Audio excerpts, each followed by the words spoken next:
Hey everybody, it's Mark. Just wanted to do a vid. It's been a while. So I just wanted to show you guys, man. I've been on the let me see. Track and fuel. So that's my average miles per gallon, 15.4. And that's with me actually going easy and not really beating on the car. I mean, you guys can see from my videos, I'm not out here ripping and racing all the time. So that's pretty much what you average in a Mustang GT. I'm on a 193 tune. I probably lost about a mile or two per gallon. It's really mostly up to your foot, man. It's, you know, the gas pedal on whether or not you're going to get good gas mileage. If you're using 6th gear, you know, overdrive, that's a good idea. You know, not constantly beating on the car, shit like that. That'll save you a little gas. But honestly, with the reason why I'm bringing it up is because of the cost of gas right now. It's just out of control. But that's what you're going to average in a, you know, your average Mustang GT. You're not going to get more than like 15 to 19 miles per gallon. And that's all you do is like 90% of your driving is all highway miles or something like that. I mean, I have been able to average like 22 miles per gallon during highway trips. Slightly better even, but that's just like highway trips. That's not day-to-day daily driving. You know, that's what you're gonna get, 15 miles per gallon at best. And that's, like I said, me babying the car, not really beating the shit out of it every time I get in it. All right. But take you guys for a little ride, talk at you a little bit. So yeah, I mean, I haven't really done much with the car. It was up mostly all winter. Car covered in the driveway. We had like the worst winter we've had in probably 30-40 years. That just passed. I'm not gonna get into the records, but we broke records. Like, we haven't seen a winter like that since 1996 around here. So it snowed like back to back twice, and the temperatures never really went above 10 degrees the whole winter.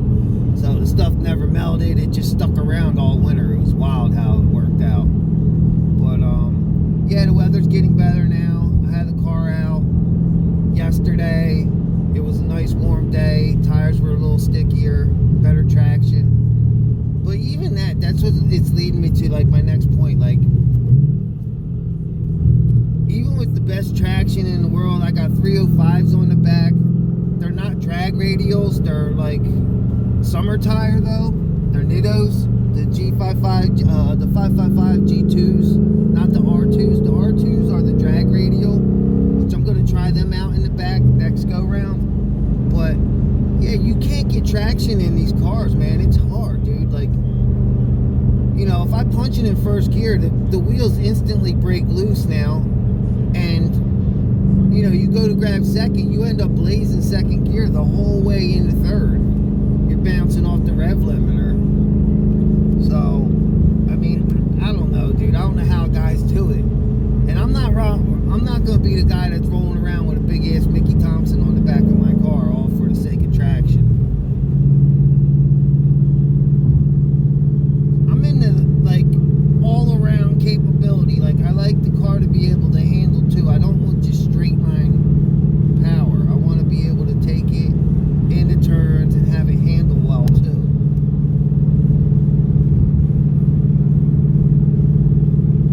But yeah, yesterday I took it out. I was showing off a little bit and fooling around. I forgot I had left traction control on.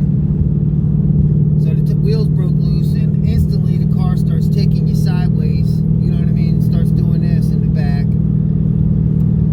It's just one of those things, man. Mustang cars doing Mustang things, as they say. But I mean, I don't know. Getting back to boost, like, the whole time I had it, I've been like beating myself up about like getting a Whipple or possibly an ESS kit. And I've been getting advice from other people, and I think I'm going to take my own advice and just leave the car alone. I don't know. I'm just not there yet financially, and as far as like the power, I don't see this car. This car has trouble putting the stock power down. And like I said, it's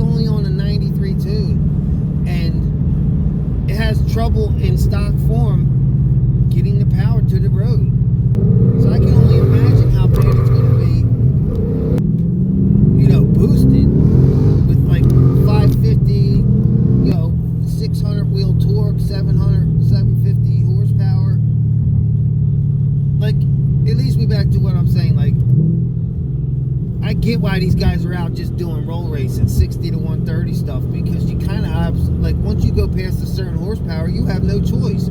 You can't dig race it on the street anyway. You can at a track, a sticky track, prep, but no prep stuff, you're spinning the whole way, and spinning ain't winning, as they say.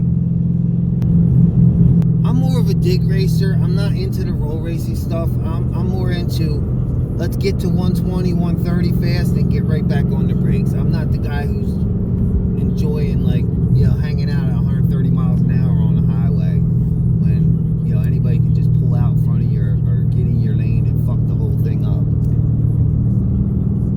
I just don't have the balls that I had when I was a younger guy. It's crazy how that happens.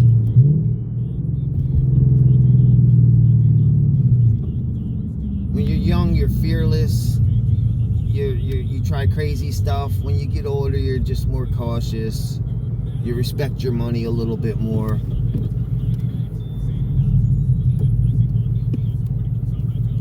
Your life and other people's lives a little bit more. But yeah, man, other than that, I've been just chilling. I still haven't put the MGW shifter in yet. I'm gonna do it eventually, but I just haven't really been in a hurry.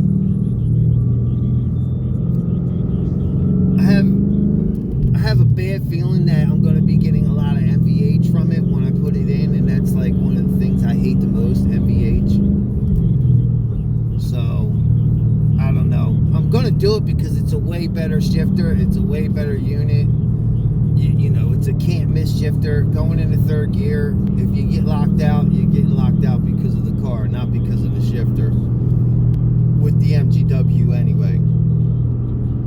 But yeah, I'm probably gonna have my buddy that has a shop. I'm probably gonna have him put the shifter in. I just don't feel comfortable under this car, man, because it's so low to the ground and so freaking heavy.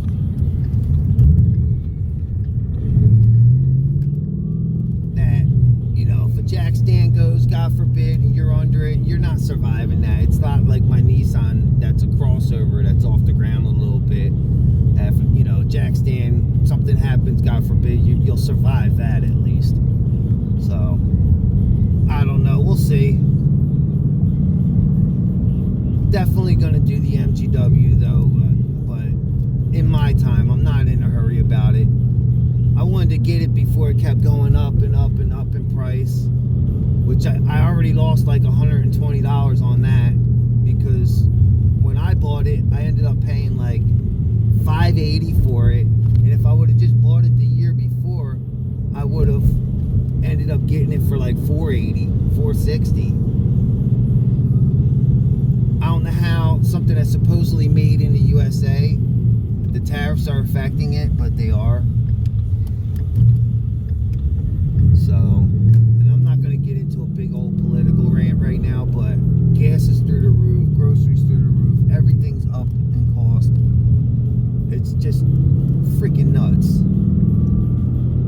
But yeah, man, like, I don't know, I'm planning on doing the MGW within the next couple months. At least before the summer hits, I'm going to have it done.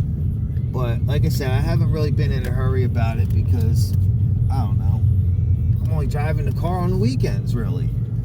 And they shut ACO down. We don't get to race anymore. I live in South Jersey. We had a track, a famous track, ACO. And, you know, we used to go there on weekends when I was a kid. You know, watch other people race our own cars even, test and tune nights. We don't have any of that anymore. And I'm just not going to be out at 2 o'clock in the morning racing people on the freaking freeway. I'm just not doing that, man. I have too much to lose, so. But anyway, man, I'll talk at you guys. Take care.